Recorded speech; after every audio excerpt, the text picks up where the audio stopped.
Evangelho de João, capítulo 20, versículos 19 a 23. A palavra do Senhor diz: Ao cair da tarde daquele dia, o primeiro dia da semana, trancadas as portas da casa onde estavam os discípulos com medo dos judeus, veio Jesus, pôs-se no meio e disse-lhes: Paz seja convosco. E, dizendo isto, lhes mostrou as mãos e o lado. Alegraram-se, portanto, os discípulos ao verem o Senhor. Disse-lhes, pois, Jesus outra vez: Paz seja convosco. Assim como o Pai me enviou, eu também vos envio. E, havendo dito isto, soprou sobre eles e disse-lhes: Recebei o Espírito Santo. Se de alguns perdoastes os pecados, são-lhes perdoados. Se lhes retiverdes, são retidos. Vamos agora para a confissão de nossa fé. Catecismo de Heidelberg, Dia do Senhor 31. Pergunta 83 e a sua resposta: O que são as chaves do reino dos céus? Resposta: a pregação do Santo Evangelho e a disciplina eclesiástica. É por esse para os que creem e se fecham incrédulos. Voltando, pergunta 84 e sua resposta: Como se abre e se fecha o reino dos céus? Pela pregação do Evangelho.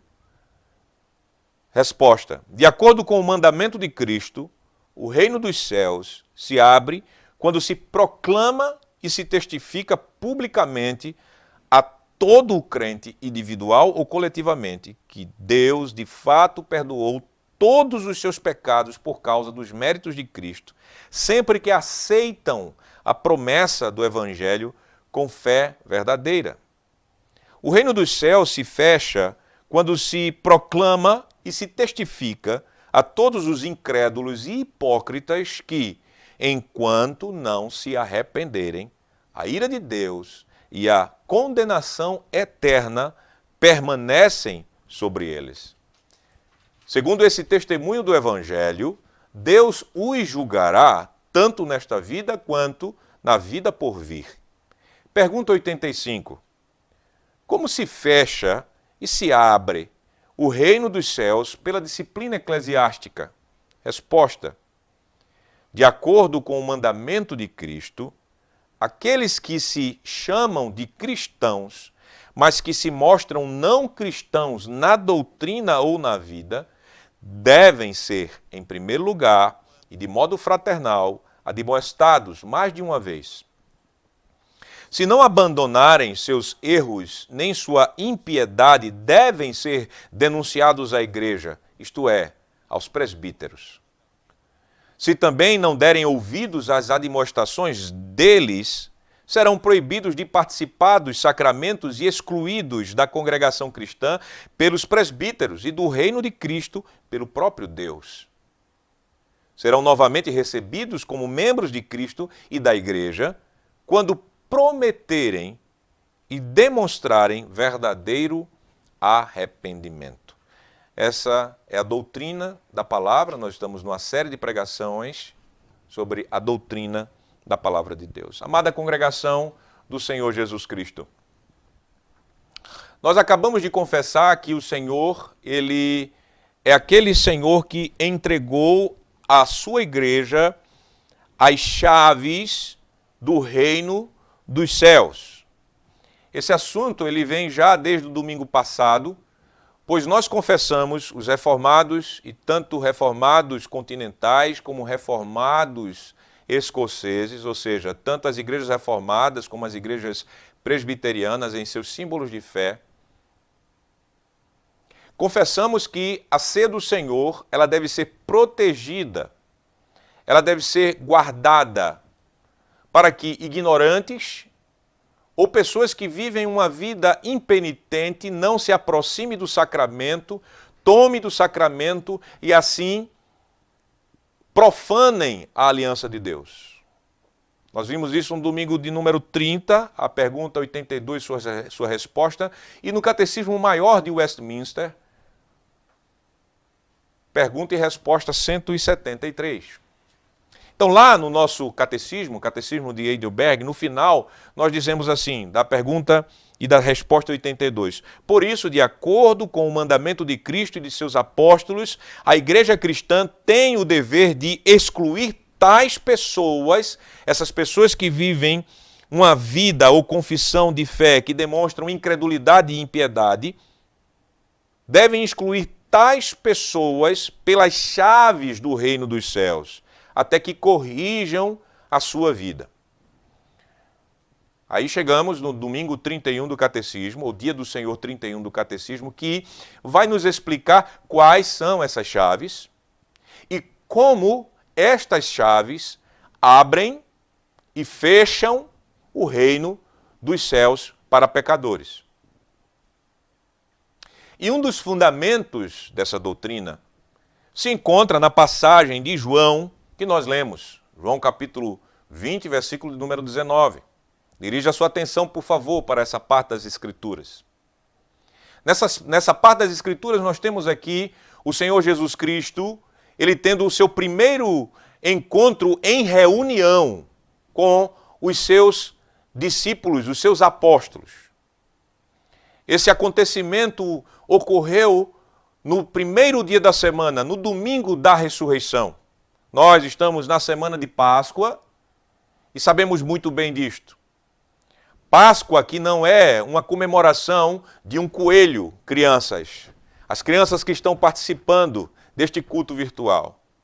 A Páscoa de hoje retirou a importância bíblica desse evento que foi a morte e o evento que foi a ressurreição de Jesus. Então não se iludam, chocolate é gostoso, chocolate é bom, chocolate de fato não tem problema de você comer um chocolate nessa época, mas lembre-se, Páscoa não tem a ver com coelho, mas tem a ver com cordeiro.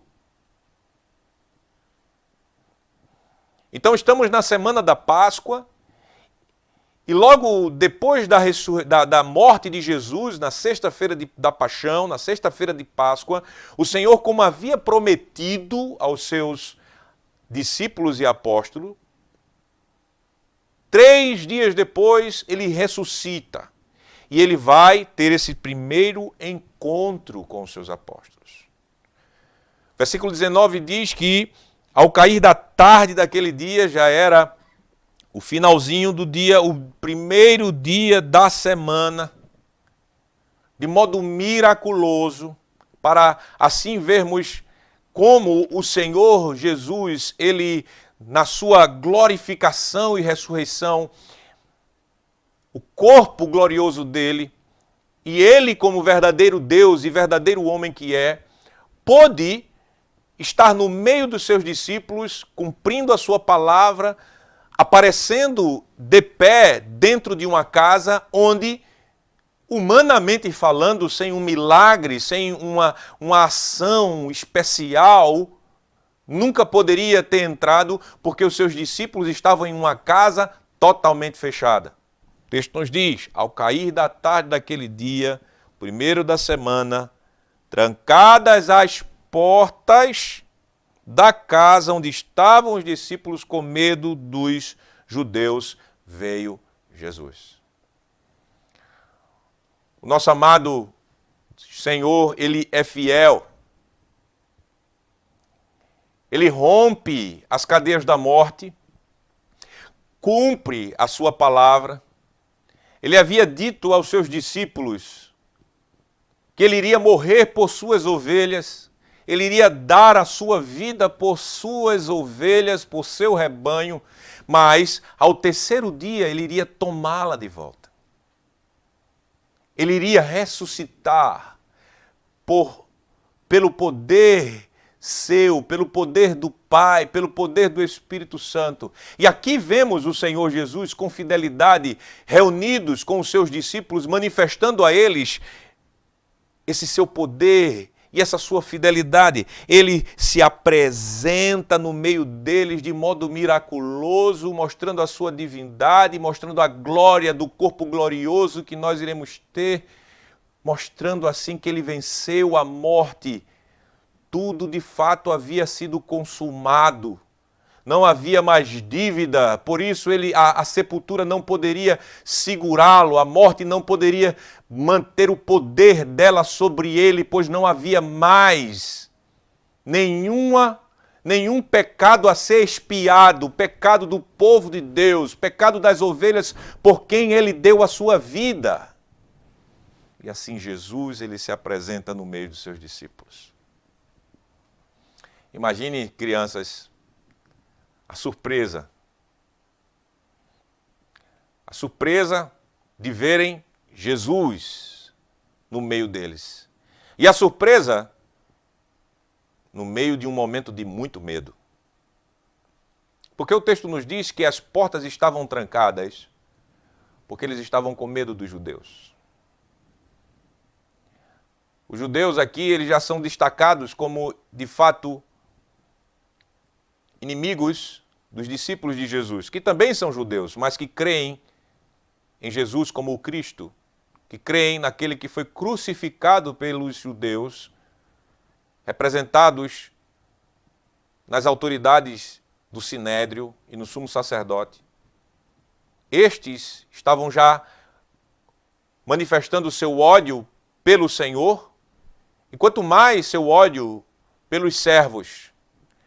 Eles estavam manifestando ódio contra o mestre, quanto mais ódio contra os discípulos do mestre. Os discípulos estavam, de fato, à mercê de inimigos sanguinários. Eles estavam com medo. E por isso as portas estavam fechadas, e é num momento de medo que Cristo glorificado se apresenta a eles. E veja que homens que viram os milagres de Jesus, que andaram com Jesus durante 3 anos, que comeram, que dormiram, são homens passivos de pavor, de medo. Medo é uma realidade nossa após queda. Medo é algo que crentes como apóstolos podem sentir devido às circunstâncias da vida. Medo pode ser, sim, fruto de nossas fraquezas? Pode. Mas também de circunstâncias reais, como acontecia aqui. Os discípulos, eles estavam com medo, os apóstolos estavam com medo. Então, quando nós temos medo diante de perigos reais, nós não podemos nos achar menos crentes, nos acharmos descrentes até. Pelo contrário, porque nós somos homens, mulheres passivos de medo, seja medo por falta de fé, seja medo por situações reais que possam causar-nos pavor. Então, se você tem medo de alguma coisa, examine a fonte do seu medo, sem se achar que é descrente, mas sabendo que você pode ter medo, seja por uma falta de confiança do Senhor, medos inventados por sua cabeça e que precisam ser enfrentados para serem, de fato, solucionados, como quando nós somos crianças e temos medo do escuro. Não podemos ter medo de escuro, porque dentro do escuro só tem escuridão, não tem mais nada. Devemos enfrentar, e às vezes tem, de fato, riscos reais, como aconteciam aqui com seus apóstolos, deles serem mortos, maltratados, eles e suas famílias, por causa de Jesus. Eles tiveram medo, como eu e você também assim podemos ter medo por coisas reais. Veja a situação que nós estamos vivendo, dessa pandemia, muitas pessoas estão com medo, pavor. A paz está sendo retirada delas. É claro que nós não devemos permitir que a paz nos seja retirada em momentos de medo. Devemos olhar para aquele que venceu por nós. Devemos, de fato, entender que até a morte apesar de nos causar medo, ela será vencida por nosso Rei.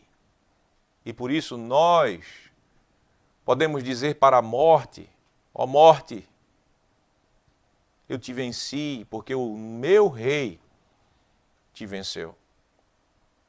Somos mais que vencedores por causa disto. Então vejam, os discípulos estavam tomados de medo. Mas o bom pastor, ele vai até eles. O bom pastor põe-se no meio deles. E o bom pastor dá uma palavra, uma saudação de paz. O texto nos diz, versículo número 19, a parte final, o Senhor faz: paz seja convosco. Imagine a surpresa, eles estavam com medo e agora Jesus sauda-os com uma saudação que era comum ao povo de Deus na antiga aliança. Shalom Aleichem. Era como se você chegasse e dissesse: tudo de bom, tudo de próspero seja para você.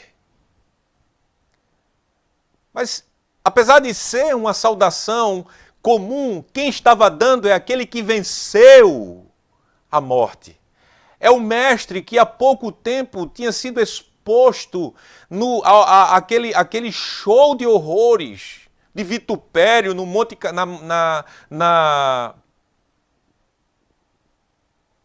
Caveira. Em meio àquele momento que poderia ser de: e agora? Alguns já haviam visto ele, eles estavam ali em obediência a ele, porque ele disse a Maria: vai até aos outros e diz: se reúnam no lugar onde eu disse que vocês deveriam se reunir. E eles foram para lá, eles tinham ouvido isso, Pedro tinha visto o Senhor.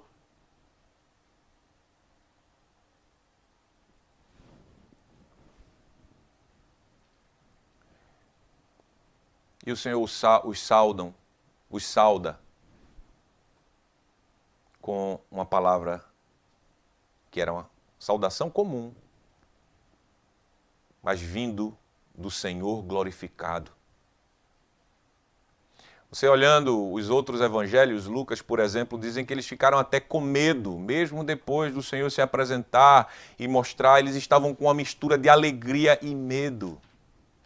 Sabe aquela alegria e medo quando você anda numa montanha-russa? Para aqueles que gostam, né? Os meninos gostam muito de montanha-russa. Quem andou numa montanha-russa, quem andou numa roda gigante, é aquela mistura de alegria e medo. Assim, aqueles discípulos poderiam estar com esse sentimento em seu coração, de alegria e medo. E eles têm alegria porque eles conseguem ver o versículo número 20, e dizendo isto, Jesus ele chega e mostra-lhes os sinais da sua morte. Quem está ali não é um fantasma, quem está ali é aquele mesmo que foi crucificado, quem está ali foi aquele que foi oferecido a Deus numa maldita cruz pelos pecados dos discípulos. Quem está ali é o mesmo Jesus, porque ele mostra as suas mãos, ele mostra o seu lado, as mãos que foram furadas pelos pregos, o lado que foi traspassado por uma lança para verificar e garantir que ele realmente estava morto. Jesus ele mostra aos seus discípulos isso. A palavra usada como mãos aqui pode, como era usada no tempo, no hebraico e também no grego, para todo o conjunto, mão, punho e até antebraço. E nós sabemos que os judeus, quando eles, os romanos, quando eles crucificavam os seus presos, eles usavam um prego, eles amarravam aquele que seria morto e eles pregavam no punho, porque a mão não poderia suportar, se não fosse amarrada, a mão não poderia suportar o corpo. Então eles amarravam o braço e eles pregavam aqui. Então Jesus ele mostra ele chega e apresenta seu lado furado. Era ele mesmo, não era um fantasma, não era um impostor, um sósia. Era ele mesmo. Seus discípulos puderam ver. O texto nos diz, e a partir daquele momento, eles se alegraram bastante. Eles viram que era o seu Senhor amado. De fato, se cumpriu a palavra. Que alegria, meus irmãos. Imagine você ter um parente muito amado e querido e na sexta-feira ele morre morre de modo muito terrível. E quando chega no domingo, no final da tarde, aqui nessa reunião que está, embora que Jesus ressuscitou bem cedo, mas no final da tarde, todos ali reunidos, aquele parente aparece. Imagine, você consegue constatar que é ele mesmo, não é uma visão, não é fantasma, porque fantasma não existe. É ele mesmo. Que alegria, que momento tão emocionante.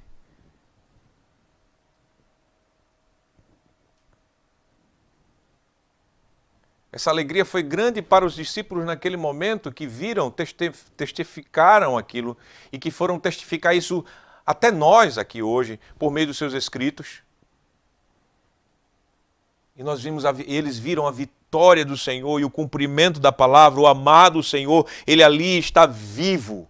Ele está vivo, ele ressuscitou dentre os mortos. Aquilo que Pedro depois diz nas suas cartas, nós não poderíamos negar aquilo que vimos, nós vimos. João diz que apalpou o Senhor, ele tocou no Senhor. Então eles estavam plenamente convencidos da verdade da ressurreição, da vitória de Jesus. E ali eles estavam vindo e aquilo se alegrou. Olha, meus irmãos, nós podemos ter na vida tantas tristezas reais. Nós podemos nos entristecer com doenças, nós podemos nos entristecer com os pecados nossos e dos outros, contra nós ou contra outras pessoas. Nós podemos nos entristecer em vermos esse mundo em decadência. Nós olhamos e nós vemos as coisas, mas se há algo que deve nos encher de alegria, uma alegria que é acima de todo o nosso entendimento, é o fato de Jesus ter ressuscitado. É o fato histórico dele ter vencido a morte.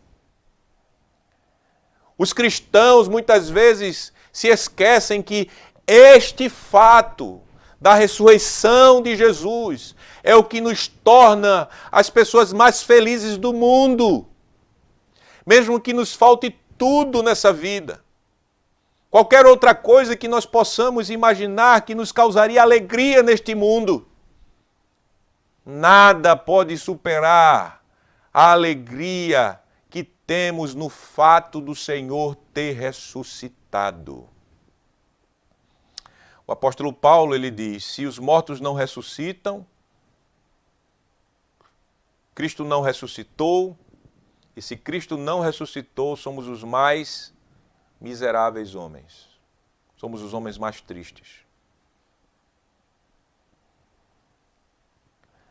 Esse ato histórico aqui da ressurreição física de Cristo deve ser o motivo para você se alegrar em meio às suas tristezas. Porque esse ato histórico aqui de Jesus ter ressuscitado garante que você tem seus pecados perdoados. Garante que você terá um corpo glorioso. Garante que nós venceremos a morte.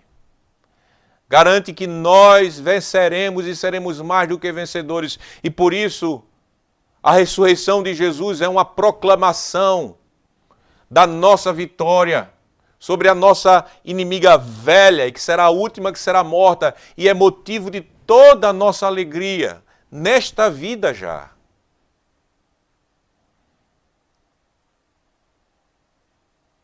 Jesus ressuscitou, os seus discípulos se alegraram.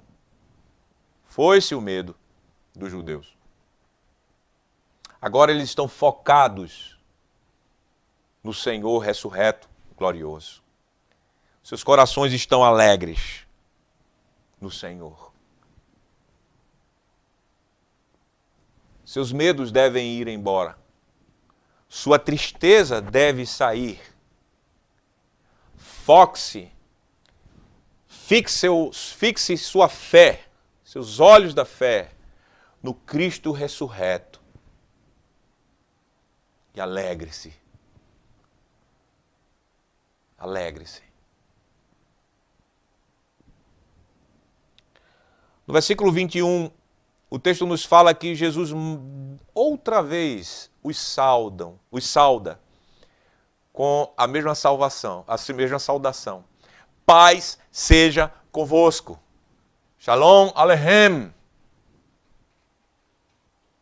Paz seja convosco. Uma segunda repetição, agora Jesus chama mais atenção para si e agora Jesus ele quer chamar a atenção dos seus discípulos para as palavras que vêm. Essas palavras que vão relatar a missão dos seus discípulos nessa nova etapa do plano redentor para com a igreja e para com o mundo. Jesus sauda-os, Jesus chama a sua atenção com essa saudação e Jesus agora diz no versículo número 21, assim como o Pai me enviou, eu também vos envio. Nós sabemos que esse tema do envio do Pai, do Filho pelo Pai, está presente, muito presente na no Evangelho de João.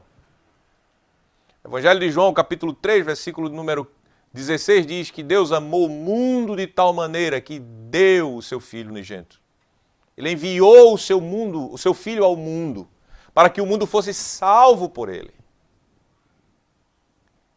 Agora Jesus ele diz que, como o Pai o enviou ao mundo, ele envia os seus discípulos ao mundo também. Ele envia os seus apóstolos ao mundo.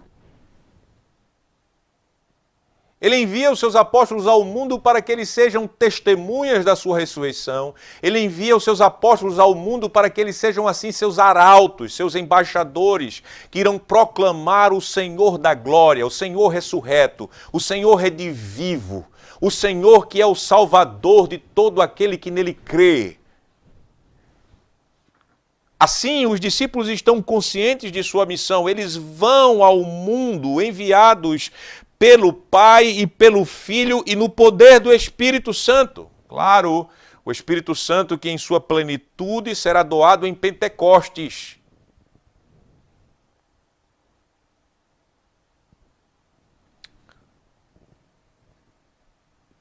$50 dias depois desse momento aqui. Mas aqui Jesus ele já apresenta a comissão que ele dará aos seus discípulos. Agora o Mestre está em glorificado, ele ainda não foi assunto aos céus, ele está glorificado. Ele está como o Todo-Poderoso, como sempre ele foi, mas agora como Cristo, Deus e homem verdadeiro e justo. E agora ele que era o Mestre, só há um que é mestre, ele diz aos seus discípulos antes disso. Ele agora comissiona os seus discípulos a eles serem esses arautos. Antes ele já tinha chamado os seus apóstolos, antes ele já tinha enviado, mas antes ele estava com os seus discípulos. Mas agora estamos já prestes à sua partida, 50 dias faltam. Ele agora declara a missão, eles têm que ir ao mundo. Como o Pai me enviou ao mundo, assim eu envio vocês também. E aí chega-se no versículo de número 22, um ato quando o Senhor, ele prepara os seus discípulos, seus apóstolos, aqui são os apóstolos, para que eles assim, com a autoridade dele, do Espírito dele, eles possam trabalhar no mundo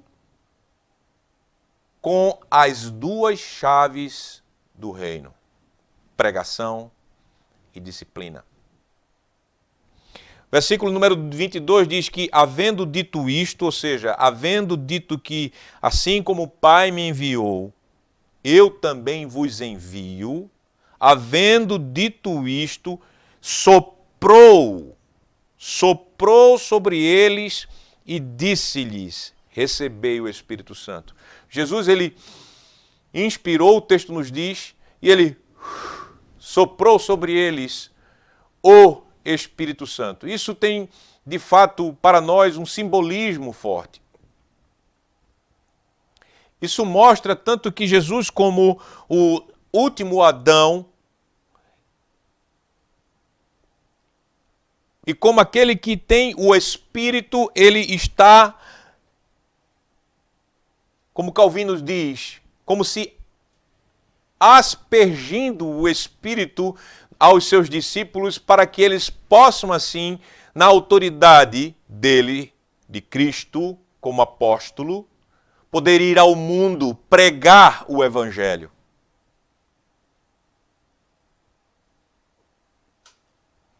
Quando nós vemos aqui o texto, Jesus ele soprando, nós podemos ver que ele, dessa forma, está nesse símbolo do sopro,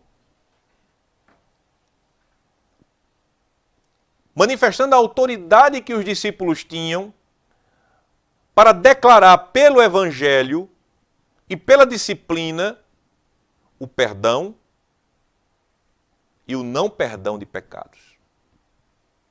Porque o texto nos diz, veja, versículo número 23. Se de algum perdoardes os pecados, são-lhes perdoados. Se lhos retiverdes, são o quê? Retidos. Espera aí, pastor, então quer dizer que homens têm o poder de perdoar pecados? Não. Quem tem o poder de perdoar pecados é aquele que morreu pelos pecados. Quem é que morreu pelos pecados? Cristo. Cristo é que morreu pelos pecados. Cristo é Deus. Ele já provou isso. Ele provou isso aos judeus, ele provou isso aos seus apóstolos. Um exemplo claro. Quando ele curou aquele paralítico, e ele conseguiu ver os corações daqueles que estavam falando. Quando ele disse sim, qual mais? Sim, seja curado. E os fariseus ficaram olhando, mas ele tem poder de curar? Por que ele vai curar no sábado? E Jesus perguntou aos fariseus, sem eles mesmos nem falarem isso, né? Eles estavam só pensando, vem cá, vocês acham mais fácil o quê? Eu dizer a esse paralítico, levanta-te, toma tua cama e anda, ou dizer, teus pecados estão perdoados? E os caras ficaram lá, né? Sem saber, porque não tinha resposta. As duas coisas eram coisas miraculosas. Só Deus pode fazer tanto o milagre, quanto também perdoar pecados. E Jesus olhou para eles e disse assim, olha, para vocês saberem que o Filho do Homem tem poder na terra para perdoar pecados, eu digo a esse homem, levanta-te, toma tua cama e anda. Ponto. Curou-se. Jesus manifestou-se como tendo poder de perdoar os pecados. O que Jesus ele faz aqui é manifestar de outra forma, com outras palavras, aquilo que ele já falou, tanto a Pedro quanto à igreja, lá em Mateus. Quando ele diz que a igreja, no caso aqui mais imediato, os apóstolos, no seu poder de declaração, eles tinham a autoridade do Espírito de Cristo para declarar perdão ou não perdão de pecados. Ele está falando de outra forma das chaves do reino. Essas chaves lá em Mateus capítulo número 16, veja por favor em sua Bíblia, Mateus capítulo número 16, versículo de número 19, o texto nos diz, Mateus 16, 19, dar-te-ei as chaves do reino dos céus. O que ligares na terra terá sido ligado nos céus, e o que desligares na terra terá sido desligado nos céus. Pedro, como representante dos apóstolos, recebe de Cristo essa declaração em que será confiada a eles Duas chaves. Chaves é sinal de autoridade na Bíblia.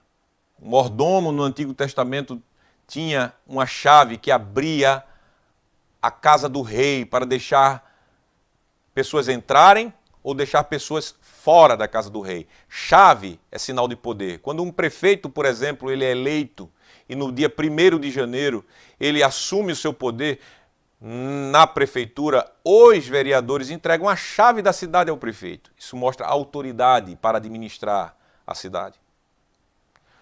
Pedro recebe as chaves do reino, claro, como representante dos apóstolos. Depois essa mesma expressão de ligar e desligar, que está ligada, unida, né, conectada com as chaves que o Senhor falou, é também falada à igreja. Mateus capítulo número 18. Mateus capítulo número 18, versículo 18, diz assim a palavra do Senhor: em verdade vos digo que tudo o que ligardes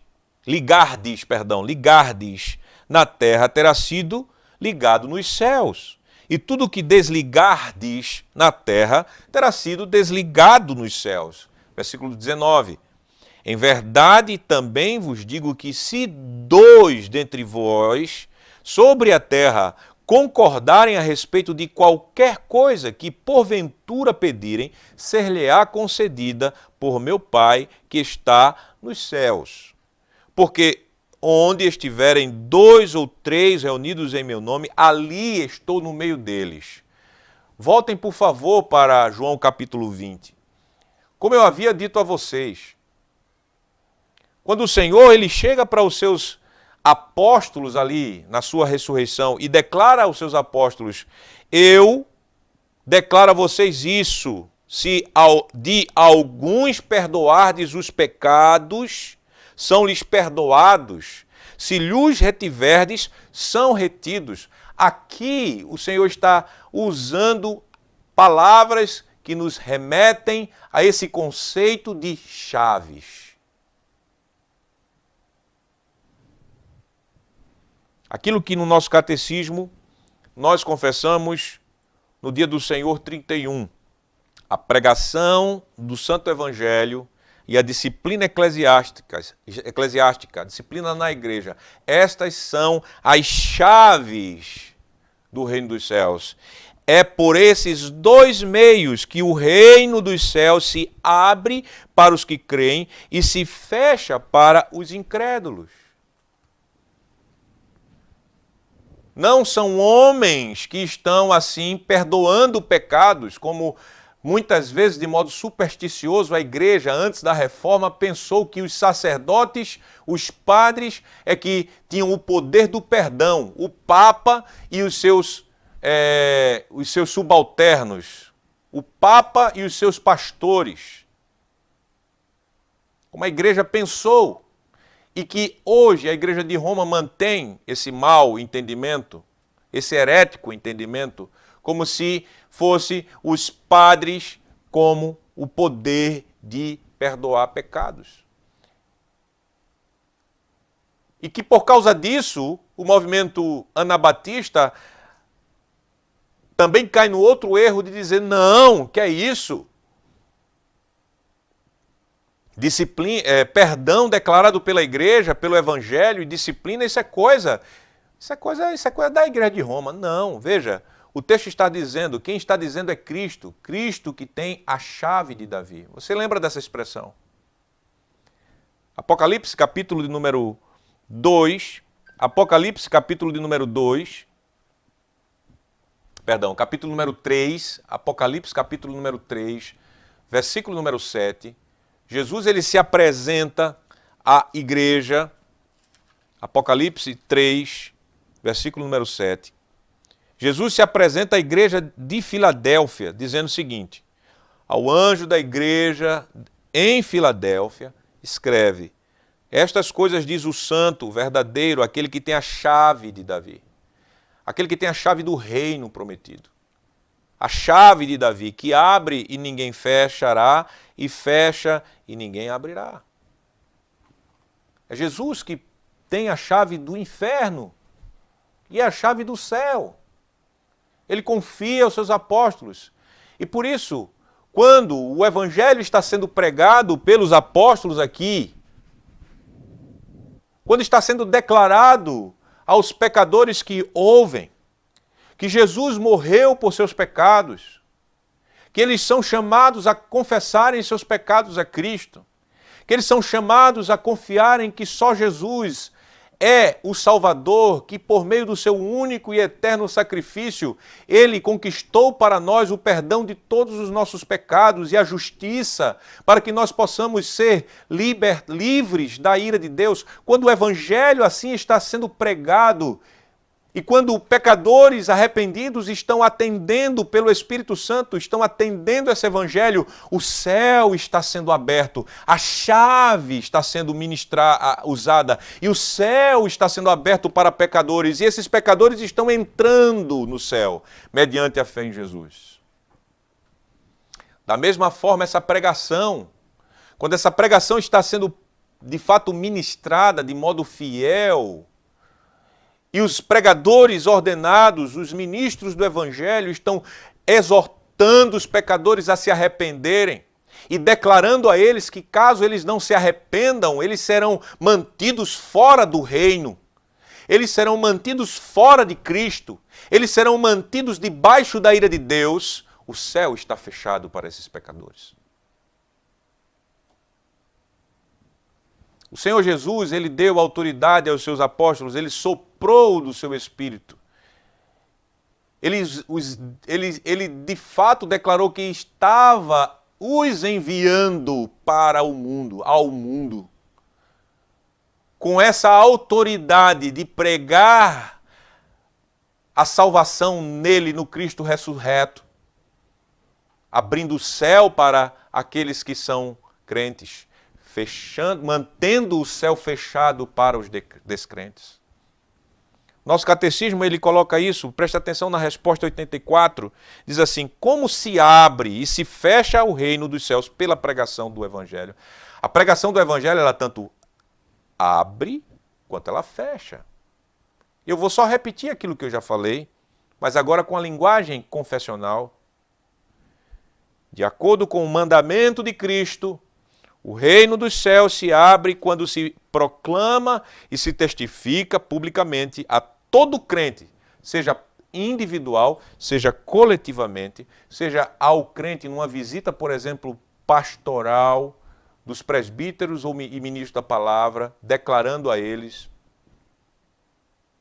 como também na igreja, no púlpito, no estudo, que Deus, de fato, perdoou todos os seus pecados por causa dos méritos de Cristo, sempre que aceitam a promessa do Evangelho com fé verdadeira.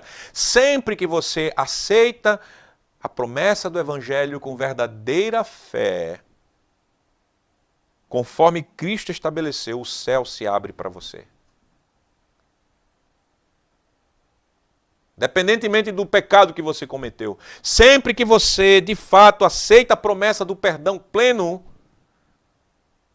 do Evangelho com verdadeira fé, com a fé que abraça Cristo somente, que é dom do Espírito essa fé, mas que abraça Jesus, que crê que as promessas do Evangelho são verdadeiras também para você e não só para os outros. O céu está se abrindo para você. Você está dentro do céu. Agora veja, a mesma pregação, parágrafo 2º, o reino dos céus se fecha quando se proclama e se testifica a todos os incrédulos e hipócritas, a pessoas que não creem nessa promessa do Evangelho, aqueles que são falsos, que estão disfarçando-se como piedosos, como religiosos dentro da igreja, quando se está proclamando a eles que enquanto eles não se arrependerem, a ira de Deus e a condenação eterna permanece sobre eles. Não é que vem, permanece, porque a ira de Deus permanece sobre aqueles que estão fora de Jesus, sobre aqueles que não estão crendo no Evangelho. Assim, a chave da pregação que foi confiada por Cristo aos apóstolos e aos ministros, porque nós vamos ver depois que, como Paulo fala em 2 Coríntios, capítulo de número 5, que o ministério da reconciliação foi entregue aos ministros da palavra. como embaixadores de Cristo, eles estão chamando os homens a se arrependerem. E pregando o evangelho que é cheiro de vida para os que creem e cheiro de morte para os que não creem. Nós somos embaixadores. Então, quando, meu irmão, minha irmã, você está na igreja, ou quando você ouve o evangelho sendo exposto fielmente, saiba que diante de você ali, Deus, Cristo, está administrando esta chave. Quando o ministro da palavra ordenado fielmente está pregando o evangelho e declarando a você que se você crê em Jesus, seus pecados são perdoados, e você crê de fato com verdadeira fé nisso, pode ter certeza que está no céu sendo perdoado. É porque no céu já foi perdoado.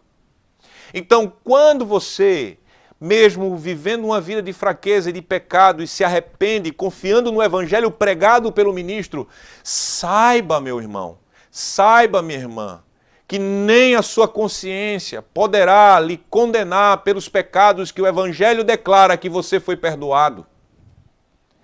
O diabo não poderá mais te condenar por pecados que Deus no evangelho declara para você que ele te perdoou. O mundo não vai poder te condenar. Teus parentes não vão poder te condenar. Porque o evangelho, ele declara o perdão do pecado e dos pecados a todos que confessam e creem que Jesus é o Salvador único.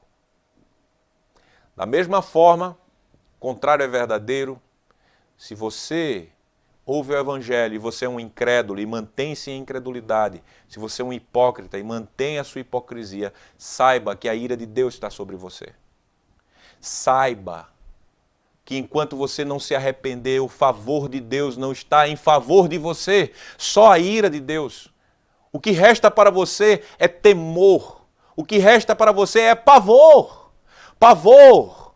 Porque se você morrer nessa situação de incredulidade e de hipocrisia, você será colocado diante do Deus irado, do Deus Todo-Poderoso, que lançará não somente alma, mas corpo também eternamente no inferno. Você pare para pensar se você é um incrédulo ou um hipócrita. Você corre muito mais risco com Deus do que com esse coronavírus. Coronavírus é nada em relação ao Deus Todo-Poderoso e irado. Saiba que o evangelho está sendo pregado. E se você está em incredulidade e hipocrisia, a ira de Deus está sobre você. E a chave do reino está sendo ministrada agora. E a chave do reino está dizendo a você: arrependa-se e creia no Senhor para ser salvo.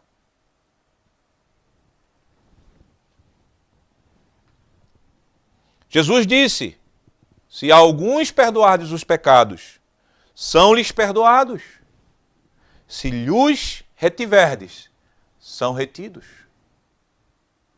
A segunda chave que nós confessamos é a disciplina eclesiástica. Como se fecha e se abre o reino dos céus pela disciplina eclesiástica?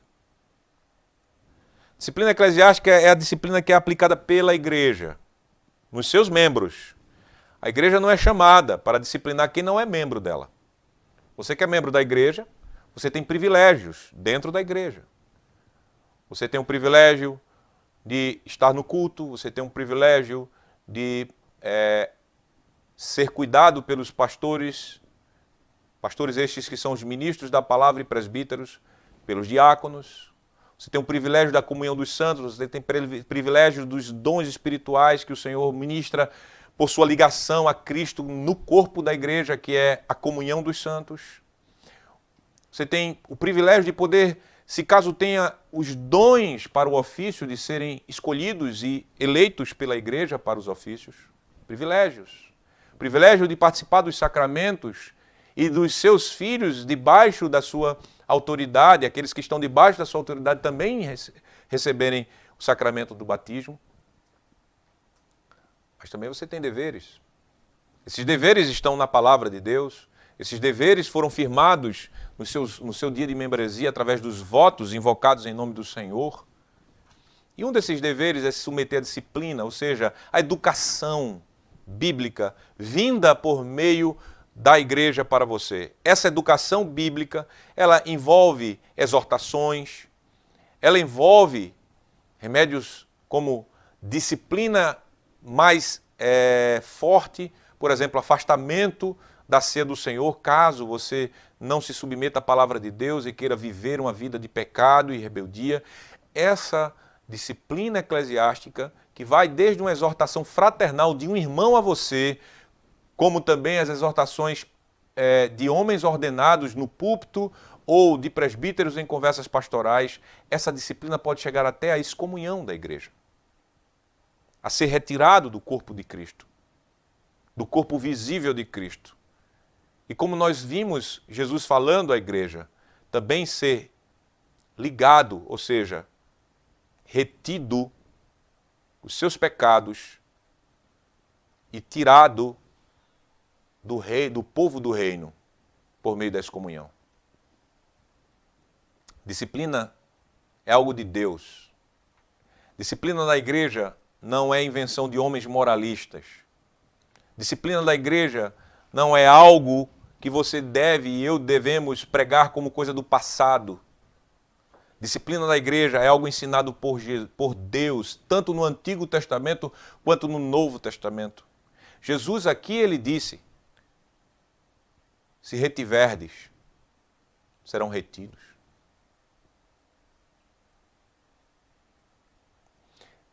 Sabe o que significa isso? Significa se você quer viver como um incrédulo, como um ímpio, se a sua hipocrisia for descoberta e você não se arrepender, Deus entregou a chave da disciplina eclesiástica para colocar você fora do reino, manter você fora do reino, até que você não se arrependa. É ter o perdão para com você. Por isso que as igrejas reformadas, e tanto as igrejas reformadas como as igrejas presbiterianas, nos seus símbolos de fé, eles vão falar sobre a disciplina eclesiástica. Ele vai dizer o seguinte, veja, de acordo com o mandamento de Cristo, aqueles que se chamam de cristãos, a disciplina é só para quem é crente e está debaixo da autoridade daquela igreja local, mas que se mostram não cristãos na doutrina ou na vida, porque tanto doutrina quanto vida devem ser de acordo com a palavra de Deus. Se você é um pastor, se você é um presbítero, diácono ou membro e prega doutrina estranha à palavra de Deus, você deve ser disciplinado.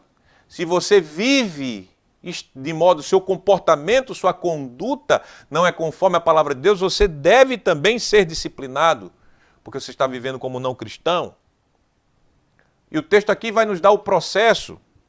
Pergunta e resposta 85 do Catecismo. Devem ser, em primeiro lugar, e de modo fraternal, demonstrado mais de uma vez. Lembre-se de Mateus capítulo 18. Se não abandonarem seus erros, nem sua impiedade, sua vida de falta de temor a Deus, devem ser denunciados à igreja, isto é, aos presbíteros. Isso mostra que a disciplina eclesiástica, quando o assunto não é escandaloso, começa com o membro da igreja, não começa com o pastor, não começa com os presbíteros, começa com você. A gente sabe muito bem que muitas vezes a gente tenta se esquivar da nossa responsabilidade dentro da comunhão dos santos, em referência à disciplina eclesiástica. Nós vemos nossos irmãos em pecado, a gente diz, não, isso aí o pastor não está vendo não, é? O presbítero não está vendo não, é? E a gente, tira o nosso corpo fora. Mas veja, a nossa confissão, claro, em casos de pecados não escandalosos, começa com você, membro, que vê seu irmão em queda, que vê seu irmão em fraqueza, que vê seu irmão em pecado. Você deve cumprir o que a Bíblia diz, admoestai-vos uns aos outros em amor. Se teu irmão pecou contra ti, vai a ele, tu e ele só. E exorta-o para ganhá-lo, se não, vai com outro irmão. Porque com o testemunho de 2 ou 3 testemunhas, assim será tudo confirmado. Se não ouvir vocês, vai até a igreja, isto é, os presbíteros da igreja. Aí o conselho entra. Veja, voltando para o nosso catecismo, parágrafo 3º. Se também não derem ouvidos às admoestações deles, dos presbíteros, serão proibidos de participar dos sacramentos, ceia e batismo, e excluídos da congregação cristã pelos presbíteros, excluídos da congregação, e do reino de Cristo pelo próprio Deus. Então notem, meus irmãos, que segundo o que Jesus nos ensina aqui, o que retiverdes será retido, o que será perdoado, retido o que for retido por vocês, assim será feito no céu. Mostra que disciplina não é algo que a gente deve olhar como um mero ato administrativo. Disciplina é algo espiritual. Eu não estou falando aqui dos abusos que pastores fazem, criando mandamentos que não são mandamentos de Cristo. Criando regrinhas e querendo disciplinar seus membros que ferem essas regrinhas criadas por eles. Isso não é disciplina. Se um pastor ou um conjunto de pastores inventam regrinhas, inventam aquelas regrinhas, você pode isso, não pode aquilo, e que não são baseadas nas Escrituras, e eles inventam de disciplinar quem quebra essa regrinha, pode sorrir dessa disciplina. Cristo não está lhe disciplinando.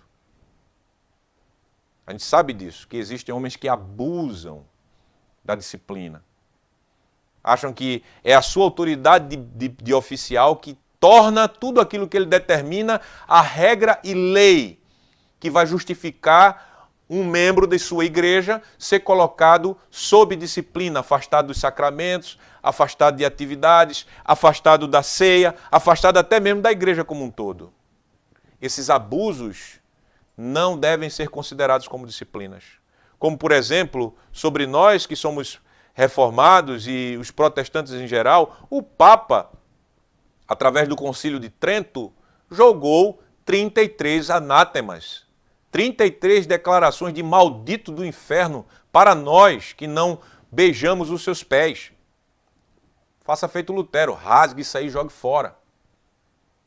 Respeite seus oficiais, mas saibam que se a disciplina que está sendo aplicada não é baseada no mandamento da palavra, essa disciplina não é de Cristo. Mas eu não estou falando desse tipo de abuso. Eu estou falando de quando pecadores estão vivendo em pecado e querem contundentemente e deliberadamente viver em pecado. E os presbíteros da igreja estão agindo biblicamente com ele, com esse pecador, exortando, chamando ao arrependimento, e ele se endurecendo e chegar ao ponto dele não voltar quando a excomunhão acontece. Não é excomunhão somente de um rol de membros da igreja. É do reino. Aquilo que aconteceu, o apóstolo Paulo falou à igreja em Corinto, dizendo que aquele jovem que estava vivendo em um pecado grosseiro de impureza sexual, ele fosse entregue a Satanás para a destruição da carne, a fim do seu espírito ser salvo no dia do Senhor. Porque o alvo da disciplina, como da pregação, é arrependimento do pecador e salvação do pecador. Mas também é endurecimento do pecador rebelde e do hipócrita e condenação daqueles que confirmam que são reprovados e morrem nos seus pecados, amando os seus pecados. Então aqui nós falamos que essa disciplina ela tem começo, meio e fim, ela visa a salvação e ela significa que mesmo que você for, se você for excomungado, há esperança para você. Porque o texto diz, serão novamente recebidos como membros de Cristo e da igreja quando prometerem e demonstrarem verdadeiro arrependimento. Veja que mesmo que cheguemos a sermos excomungados da igreja. Mesmo que você tenha um filho, ou uma filha, ou um esposo, ou uma esposa que foi excomungado da igreja. Você não pode perder a esperança da salvação deles. Você não pode perder os momentos que você pode chamá-lo ao arrependimento. Você não pode, de fato, abandonar de modo que perca a esperança que Deus, por sua graça e aliança, não o chame de volta. Porque nós confessamos biblicamente que se eles se arrependem, se eles prometem, se eles demonstram verdadeiro arrependimento, eles podem retornar à comunhão com Cristo e com a sua igreja. Isso é o Evangelho. Veja que aqui está sendo dito, se da mesma forma, se você declara, se os homens ordenados declaram o perdão dos pecados, serão perdoados. Isso aí serve também para os excomungados até. Se você tem filhos excomungados, parentes, amigos excomungados, ora a Deus. Diz, Senhor, lembra-te de tua aliança. Para que ele volte em arrependimento, ela volte em arrependimento. Porque uma vez arrependidos, comprometidos com a nova obediência, declarado perdão, o Senhor perdoa. E aqueles que estão ouvindo essa pregação e estão em dureza de pecado, arrependa-se enquanto é tempo. Abandone a impiedade. Abandone uma vida de hipocrisia. Abandone o mais rápido possível. Repito, o maior perigo que você passa não é o coronavírus, o Covid-19. Não é essa pandemia. Não é um câncer. Não é outro tipo de doença. O maior perigo que você passa é morrer em impiedade. É morrer em hipocrisia. Por quê?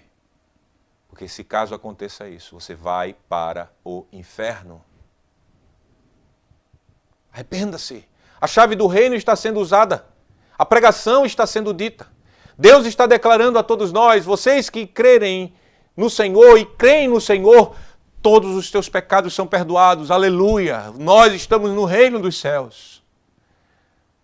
Arrependa-se. Se você está em pecado e se você se arrepende, você tem perdão. Você tem, de fato, recebe a remissão. É remitido o teu pecado, a tua dívida é perdoada.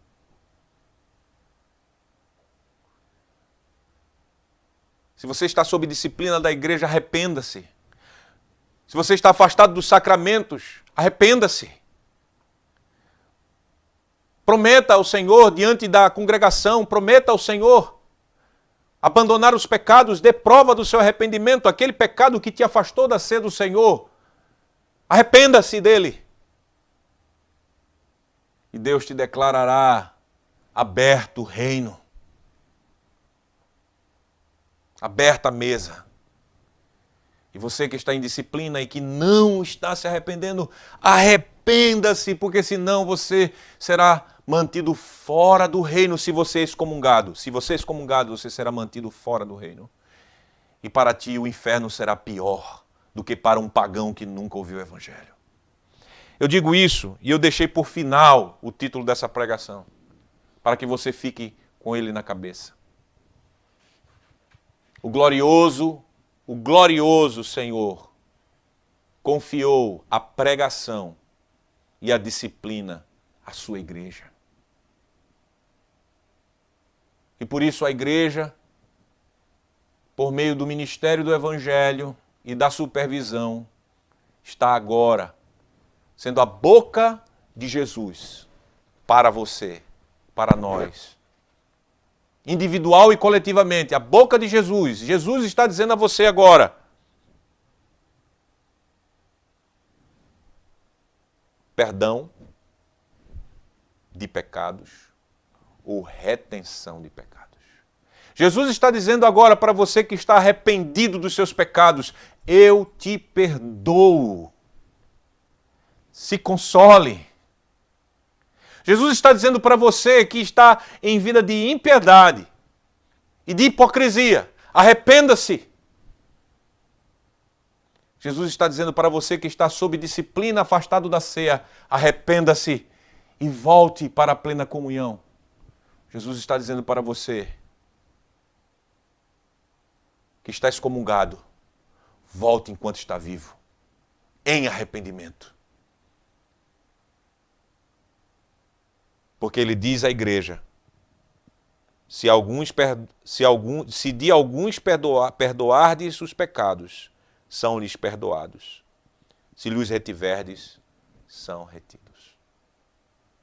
O glorioso Senhor confia a pregação e a disciplina, as chaves do reino, à igreja. Amém.